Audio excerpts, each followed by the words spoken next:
Good evening, my dear beautiful ladies, and welcome to today's session with Nirva. So, today we'll be talking about the benefits of sleep, what Ayurveda says about sleep, how to sleep better, and also the immense health benefits that sleep can bring to our lives if done properly. So, I'm Dr. Shanaz. I'm an Ayurveda practitioner with certification in Smriti meditation. So, I'd be the speaker for today's session. And speaking about sleep, in Ayurveda, there are basically three pillars of life. Ayurveda gives utmost importance to these three pillars of life. The main things are food, sleep, sexual and reproductive health. Also, sexual and reproductive health intends to say the self control of our senses. So, these are the three things which needs its utmost importance when we have to take care of our health. So, the second one is sleep, and we are going to talk more about sleep today. So, when it is dark, what comes to your mind first? You can share your thoughts in the comments below. So, basically, if you are in a low mood, you would be getting those emotions when it is dark, right? Or you would be thinking about certain horror movies that you saw. But what should come to your mind first? The thought should be, let's sleep.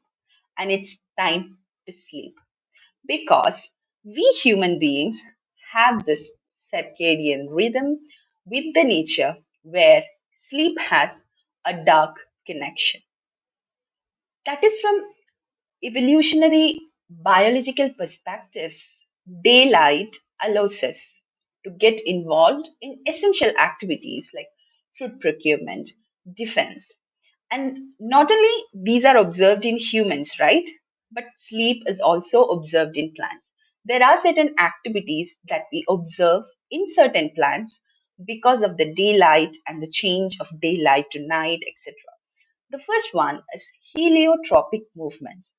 So the flowers like sunflower, they exhibit this movement. That is, when the sun is up, this flower gets retracts. But when it is in shade, it expands. So likewise, there are other processes like photosynthesis. So in photosynthesis, the plants uses sunlight as a fuel. So likewise, we can observe like certain movements and activities in the plants related to day and night. So almost every activity in our body, like physiologically, it affects like all the physiological activity in a living cell, which has this circadian rhythm responding to dark and light cycles. That is connected with nature as well, because there are basically two guiding clocks in human. The first one is the natural clock, that is the day and night clock. The second one is the biological clock, that which is controlling our processes inside. So it is very much important to have a proper tuning of this biological clock to the natural clock and how this can occur. So the trigger for setting of the biological clock in tune to the natural clock is the dark and the light. So there are basically many hormones in our body which has its own status in the day. Sometimes it may be in increased level during the day, but as night comes or as darkness comes, the amount of these hormones reduces in our body. And that should happen on its own. And that should happen like an everyday basis.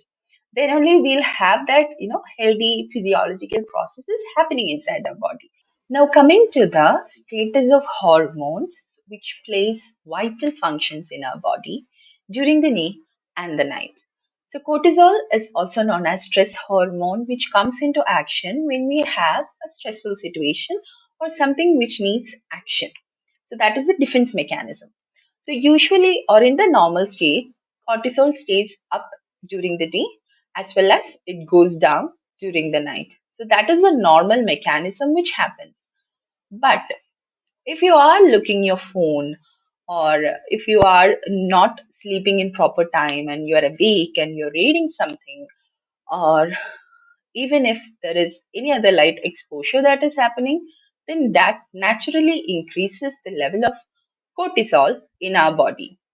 So what happens is that our body gets confused, like what to do. Whereas, during the night, the level should be low and we should sleep normally, right? But when this happens, the levels of cortisol affects our sleep as well. So it makes our body difficult to fall asleep. So you may have noticed like whenever you have a stressful situation in your life, at that time you find it difficult to fall asleep. That's because the cortisol level does not go down. And also, maybe in the middle of the night, you wake up and you're not able to fall asleep again back, right? Or you may think about certain other things. There are many thoughts coming into your mind, and that does not affect our natural, mechanism of sleep, and it disturbs the natural mechanism of our sleep.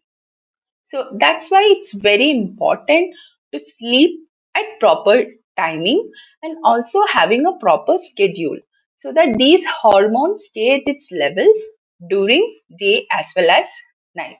Same is the story with insulin, which controls our blood sugar levels and also the metabolism. So you may have noticed like sleeping more or sleeping less. Both this affects our metabolism and also it affects our energy levels. Like we may gain weight or we may find it hard to lose weight or we may lose weight.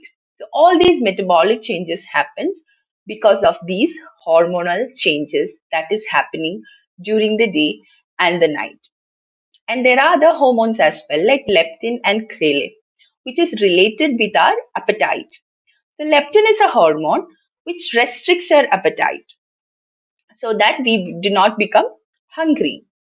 So, naturally, it needs to be in the higher level during the night. So, what happens? When we are not sleeping at proper time, the body gets confused.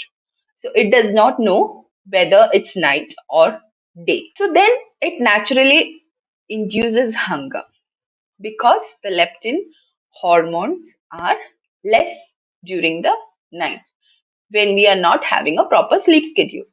So that's when we have this midnight cravings and we feel like having something in the middle of the night. Same with the other hormone that is ghrelin, which induces appetite or which enhances the appetite. So that should be more during the daytime and should be less during the nighttime. But when our sleep is interrupted, the levels changes and the same story happens again. Similar is with sex hormones. So sex hormone status is low during the day and is increased during the night. That's why we experience more sex drive during evening hours. And also another hormone is melatonin. Melatonin is the hormone which induces sleep in our body. And the hormone production, melatonin hormone production, is disrupted by light. So, what happens if we are using screens or mobile screens, laptops, anything during the night? Then that disrupts the production of melatonin and that also disrupts our sleep. And that's how important sleep is in our day to day life because it controls all the functions of these hormones. And how is these functions regulated? There are like specially designed clock genes inside our body that produce proteins in rhythm with this planet's daily rotation from light to dark. So these clocks, which operates inside our cells, are basic fundamentals which control health in our body. So when these clocks are disrupted, metabolic disorders can easily develop. And what Ayurveda has to say about this biological clock as well as natural clock. So it always emphasizes on getting this biological clock in tune to the natural clock. And for that, Ayurveda emphasizes upon waking up early in the morning. So there is a special term quoted in Ayurveda sciences that is Brahma Muhurta, which means the apt time to wake up early in the morning, that is 45 minutes before sunrise. And it also emphasizes on timely and adequate sleep. So we should have a proper sleep schedule, a proper time, as well as a proper amount of sleep and a quality of sleep that we should ensure in our day to day life. So definitely it will contradict night awakening as well as daytime sleep. What happens if we are being awake at night? So Ayurveda says that it increases the Vata bioenergy. So there happens a bioenergy imbalance. The Vata bioenergy gets increased, which could be the reason to increase our pains, the restlessness that we have, the low energy levels that we have. All these activities that we do gets disrupted because of Vata imbalance. And what happens if you sleep more during the day? Then that increases the Kapha dosha or the Kapha bioenergy. And what Kapha bioenergy does in our body? It gives us nourishment. It gives us stability. So what happens if it gets increased? We get overnourished. So that becomes the cause for weight gain. So that's what happens when we sleep during the day. The laziness, drowsiness, that low energy that we feel, all are because of these kapha imbalance in our body. And if I ask you, why do we sleep? What is the need for sleep basically? What would be your answer from these three? You can quickly, respond that in the comments. So there are three options like protect ourselves in dark, giving rest to our mind, or giving rest to our body. Which one do you think is the most important? So apart from these basic functions like giving rest to our mind or giving rest to our body, there are many more systemic effects of sleep mentioned in Ayurveda. So good and proper amount of sleep can actually get you happiness, nourishment, strength, and virility. But if you are not properly sleeping or if the quality of sleep is compromised, then it can lead to sorrow, emaciation, debility, and impotence. Not only that, Ayurveda considers sleep as an inductor to happiness as well as pain. So if you're having proper amount of sleep and good quality of sleep, that can actually induce happiness. And if proper sleep is not happening, or the quality of sleep is compromised, then it can lead to pain in our life. So basically, sleep can be considered as a primary indicator of our quality of life, the healing processes that is happening inside our body, as well as an important role in pain perception, how we perceive our pain, or how it has an important role in pain. Now, sleep is also considered as a promoter of nourishment because it increases the amount of kapha bioenergy in us. So, it promotes the nourishment, that means it promotes weight gain in general, and also as a good therapy for emaciated people, according to Ayurveda.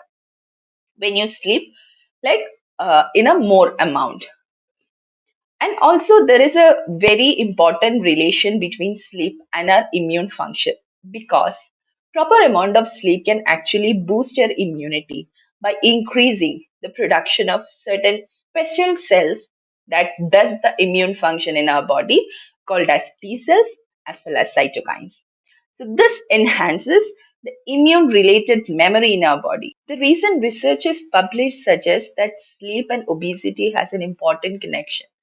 So lows actually result in metabolic and endocrine alterations, which means hormonal imbalances. So we were talking about the hormones like leptin, which suppress hunger. What happens if the leptin levels go down? The hunger won't be suppressed, right? We will feel like more hunger and we may end up eating more than the available quantity or needed quantity, and that can result to obesity. So these hormonal imbalances occurring due to sleep can in turn or indirectly cause obesity. And there are many other risks related to obesity when we consider sleep. So, sleep loss can actually increase the risk of obesity. Also, sleeping more can also lead to obesity. Why? Because as I told, like sleeping more can lead to overnourishment and then cause obesity. So when sleep loss is happening, it could be associated with increased appetite or hunger. But when sleeping more happens, it is associated with the overnourishment that is happening inside the body. So sleeping less and sleeping more can actually have a connection with obesity. And as females, we do have a roller coaster of hormones, plays happening in our body from the start, right? So all people produce like estrogen and progesterone in their body. They are not just a female hormone, but these reproductive hormones are vital in maintaining our reproductive system. And sleep is something which can maintain these hormonal balances. Now, when I say all people produce estrogen and progesterone, male also have progesterone in their bodies, and these are vital for their production of testosterone, which is the sex hormone in male. And there are also some these are also some of the hormones which are signaled by the cortisol or the stress hormone first thing in the morning. So if you don't sleep well, the disruption of cortisol can actually disrupt the release of these estrogen and progesterone. This can in turn lead to thyroid and metabolic disorders, creating further problems. And also, it is very important in the production of melatonin as well. And melatonin is essential for sleep. So, sleeping is essential for balancing these hormones, as well as balancing these hormones is essential for balancing the melatonin, which is essential for sleep. That's how interconnected these hormones are. And also, sleep is closely related to cognitive functions. So, the problem solving skills that we have, this is not merely associated with the concentration, affection, or indifference, but it is also actually related to the mechanism of spreading the activation in nerve cells which are present in our mind. And for them to work properly, we need to sleep properly. So, this is how effective sleep in different functions, in maintaining different functions of our body. Now, coming to the Ayurvedic clock. So, actually, the natural sleep follows the Ayurvedic clock, which focuses on the right time to sleep, the duration of sleep, as well as the ideal time to wake up. And this depends upon the predominant timing of bioenergies in our body. So there are basically three bioenergies, Vata, Pitta, and Kapha, which balances all the physiological functions inside our body.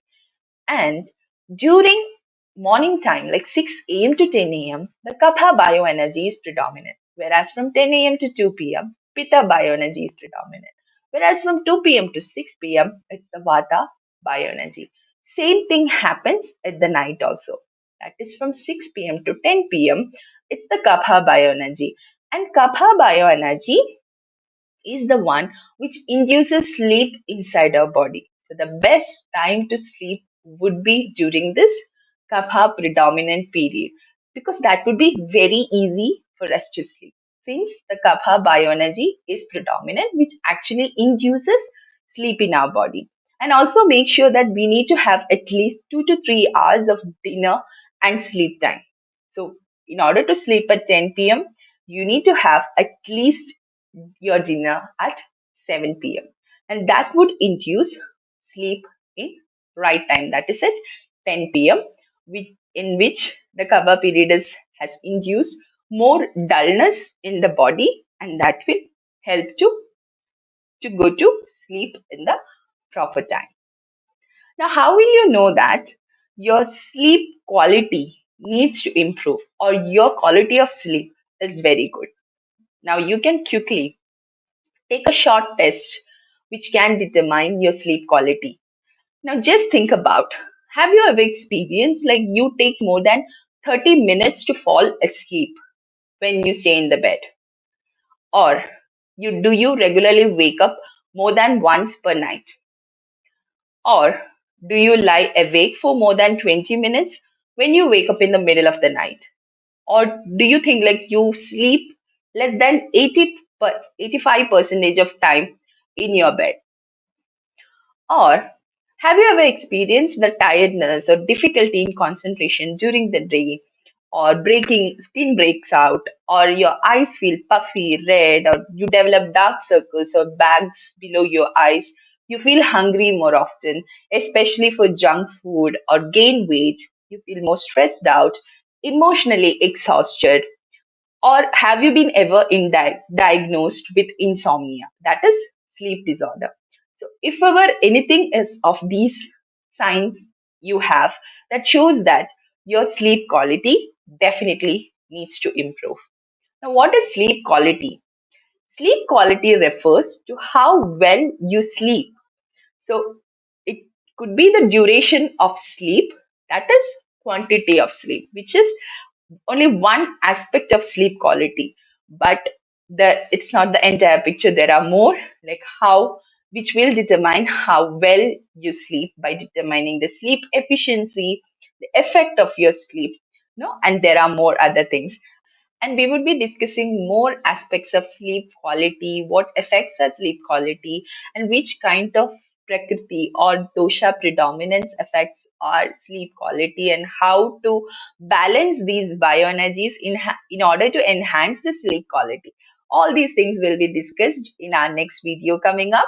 So, if you find this video useful and informative, please share to your friends, family, colleagues, whoever finds it useful, and please join our next session. Thank you so much.